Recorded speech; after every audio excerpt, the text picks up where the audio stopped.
میں کراچی میں جاتا ہوں کبھی کبھار، وہاں ایک صاحب ہیں، محبت سے بلاتے ہیں، بہت زیادہ بلانے والے ہیں، ان کے ہاں چلا جاتا ہوں۔ میں نے دیکھا تو ان کا بھائی جو ہے ایسے چل رہا تھا تو ہاتھ میں تسبیح تھی، بات تھوڑی کرتا تھا، تسبیح زیادہ پڑھتا تھا۔ اس کا دبئی میں بہت بڑا کاروبار، جسے کہنا چاہیے بہت بڑا کاروبار دبئی میں۔ کہنے لگا گاڑی میں جا رہا تھا، کچھ لوگ آئے، گاڑی کا دروازہ کھولا، بیٹھے، مجھے لے گئے۔ پھر میرے گھر والوں کو مہینوں پتہ نہ چلا، اور اس کے بعد بڑی اذیتوں کے بعد میں چھوٹا۔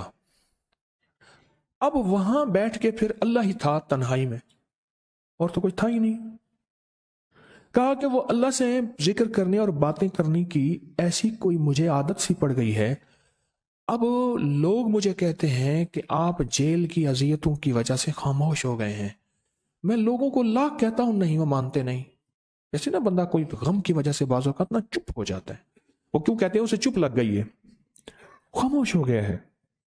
کہا میں لوگوں کو کہتا ہوں نہیں، میں جیل کی وجہ سے خاموش نہیں ہوں۔ اس قید نے، اس جیل نے میرے اوپر جو آزمائش بھیجی ہے، اس قید نے اور جیل نے میرے اوپر جو آزمائش بھیجی ہے، اور میں پھر وہاں ذکر کا عادی بنا، دعاؤں کا عادی بنا، تسبیح کا عادی بنا، اعمال کا عادی بنا، اور وہ عادت سی پڑ گئی ہے، اور وہ عادت سی ایسی پڑی ہے کہ بس سارا دن اب اسی میں لگا رہتا ہوں، سارا دن اب اسی ذکر میں اور اسی یاد میں لگا رہتا ہوں۔ کہیں ایسا نہ ہو ہم بھی اگر ذکر سے غافل ہوئے، تسبیح سے غافل ہوئے، خدا نہ خواستہ ایسی آزمائش آ جائے اور پھر ہم ذکر اور تسبیح اور اعمال کے عادی بن جائیں، اللہ سے عافیت مانگے۔ اور اگر ہماری زبانوں پہ تسبیح ذکر آ گیا ہے عافیت کے دنوں میں، تو سمجھ لیں یہ اس کی عطا ہے، یہ اس کی نعمت ہے، یہ اس کی کریمی ہے، یہ اس کا فضل ہے۔ اس نے بہت بڑی آزمائش سے پہلے ہمارے اوپر اتنا کرم کر دیا، اس کا بہت بڑا کرم ہے۔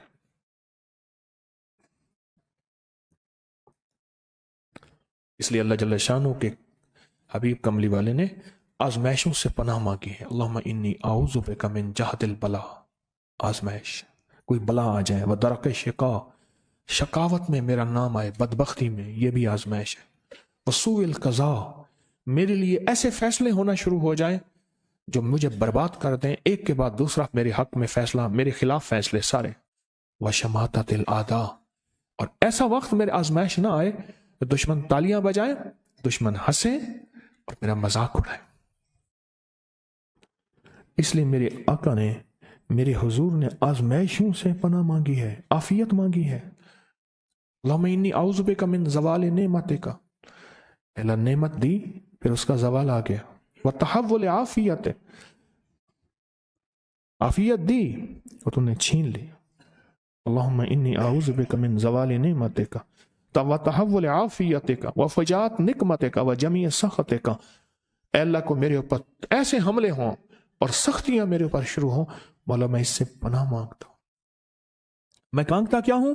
ربنا آتنا فی الدنیا حسنۃ، اس سے دنیا کا بہترین پیکج مانگتا ہوں، وفی الآخرۃ حسنۃ، تو اس سے آخرت کا بہترین پیکج، شاندار، لاجواب، بہترین۔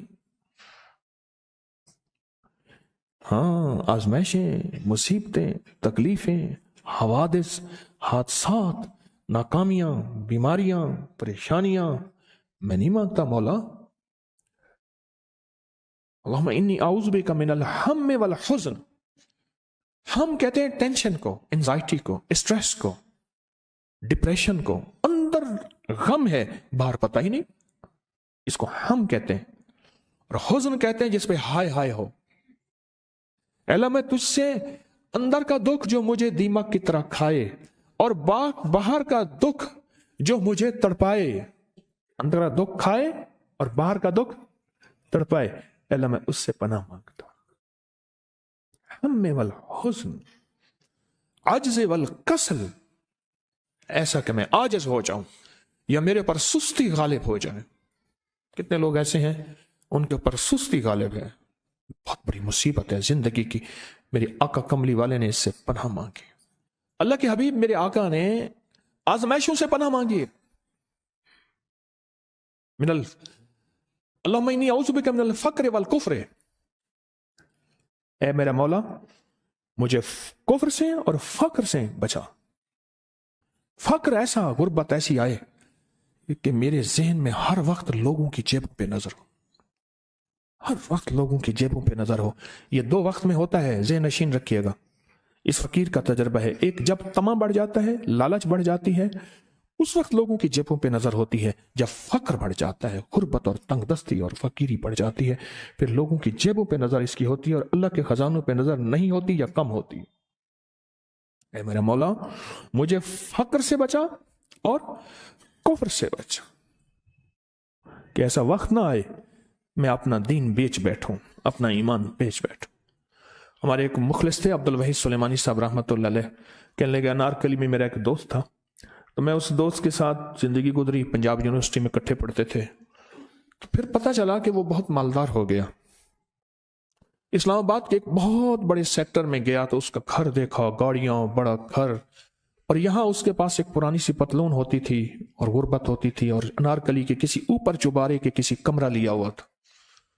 تو میں نے اس کا نام لے کے پوچھا یہ کیا؟ اس نے ایسے سینے پہ ہاتھ رکھ کے کہا بس یہی بیچا ہے، اب باقی سب ٹھیک ہے، سینے پہ ایمان بیچا ہے، سب کچھ مل گیا۔ اللہ میرے پر وہ وقت نہ لا جب میرے اوپر فقر غالب آ جائے یا کفر آ جائے۔ میری آقا کملی والے نے آزمائشوں سے پناہ مانگی، اور آپ حضرات کتنے خوش قسمت ہیں، اس کی شان کریمی اللہ نے آزمائشوں سے بچائے، اور انشاءاللہ ان نام کی برکتوں سے، ان دعاؤں کی برکتوں سے، ان تسبیحوں کی برکتوں سے، اس اللہ کے نام لینے کی برکت سے انشاءاللہ اللہ اور آزمائشوں سے بچائے گا۔ اللہ نے بغیر آزمائشوں کے ہمیں اپنا نام دے دیا، اپنے نام کی تسبیح دے دی، اپنا ذکر دے دیا، اپنی یادیں دے دی۔ کسی جگہ منہ سے اللہ نکل جاتا ہے، کہیں رحمان نکل جاتا ہے، کہیں بسم اللہ نکل جاتا ہے۔ ابو عبداللہ مغربی فرماتے ہیں میں نے رسول اللہ صلی اللہ علیہ وسلم کو خواب میں دیکھا، عرض کیا مجھے اللہ سے ایک حاجت ہے، اس وسیلے سے دعا مانگو۔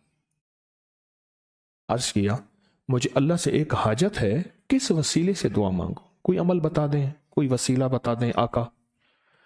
میں نے حضور سے خواب میں سوال کیا تو آپ نے ارشاد فرمایا جس کو بھی اللہ سے کوئی حاجت ہو اسے چاہیے وہ سجدے کرے، یعنی 2 رکعت ادا کرے، اور سجدے کی ہر رکعت میں 40 مرتبہ آیت کریمہ پڑھے، جو میں عمل میں بتایا کرتا ہوں، لا الہ الا انت سبحانک انی کنت من الظالمین۔ جب بھی کوئی مشکل ہو، الجھن ہو، پریشانی ہو، کوئی تکلیف ہو، کوئی مسئلہ ہو، تو میرے حضور نے فرمایا کہ تو ایسا کر، تو ایسا کر، تم کیا کر، تو نفل پڑھ، ہر رکعت میں سبحان ربی الاعلیٰ کے بعد 40 مرتبہ آیت کریمہ پڑھ، اور پڑھ ایسے ڈوب ڈوب کے، مانگ مانگ کے، گڑ گڑا کے، بھکاری محتاج سائل اور منگتا بن کے پڑھ۔ اور حدیث میں آیا کہ کوئی مصیبت زدہ اس کو نہیں پڑھتا جس کی مصیبت دور نہیں ہوتی۔ آیت کریمہ کو فرمایا کوئی مصیبت زدہ اگر پڑھ لے اس کی مصیبت دور ہوتی ہے۔ اور ایک اور حدیث میں ہے کہ کبھی ایسا نہیں ہوا کہ کسی مسلمان آدمی نے کسی چیز کے لیے اسے پڑھا ہو اور اس کی دعا قبول نہ ہوئی ہو، اور اس کو ترمذی اور نسائی نے روایت کیا ہے۔ میرے آقا فرماتے ہیں کہ میں جب شب معراج میں میرا ایک شخص پر گزر ہوا جو نور عرش میں چھپا ہوا تھا، عرش کے نور میں اتنا ڈوبا ہوا تھا، خود چھپا ہوا تھا عرش کے نور میں۔ میں نے پوچھا یہ کون ہے، یا کوئی فرشتہ ہے؟ فرمایا نہیں۔ میں نے کہا تو پھر یہ کون ہے؟ فرمایا ایک انسان ہے، جب دنیا میں تھا تو یاد خدا اسے اس کی زبان پر تر و تازہ رہتی تھی، اس کا دل مسجد میں لگا رہتا تھا، آج اللہ کے حضور یہ نور عرش کے نور میں اتنا ڈوبا ہے کہ خود چھپ گیا. دو چیزوں کی وجہ سے. ایک، اس کی زبان ہر وقت اللہ کی یاد سے تر و تازہ رہتی تھی. جو دم غافل سو دم کافر، میں نے مرشد سبق پڑھایا ہو. حضور کہتے ہیں میں مرشد کے پاس گیا، میں نے کہا حضرت کو نصیحت فرما دیں. فرمایا میری نصیحت یہی ہے، جس دم غافل ہوگا سمجھ لے وہ دم تیرا کافر ہے. اور کافر کے معنی اصل ہیں انکار کے. وہ تیرا دم اللہ کے ساتھ جڑا ہوا نہیں ہے. اور میں ذکر کرنے والوں کی مثال زندہ کی ہے اور ذکر نہ کرنے والوں کی مثال مردہ کی ہے. حضرت خالد بن ولید نے فرمایا ایک طرف ہزاروں تھے اور فرمایا مجھے چند دے دیں. تو پوچھا آپ کو چند کیوں دیں؟ کہا وہ سارے مردہ ہیں. وہ کلمہ پڑھنے والے نہیں تھے، وہ سارے مردہ ہیں. مجھے چند کلمہ پڑھنے والے دے دیں، یہ سارے زندہ ہیں اور یہ غالب آئیں گے. اور یہی ہوا، اور یہ کلمہ پڑھنے والے غالب آ گئے. آپ نے فرمایا کہ غافلوں کے درمیان اللہ کی یاد میں لگا رہنے والا ایسا ہے جیسے خشک درختوں کے درمیان سبز درخت ہو. اور جو غافلوں کی جماعت میں جو خدا کی یاد میں لگا رہتا ہے، اللہ ہی اس کو جنت میں ٹھکانہ دکھائے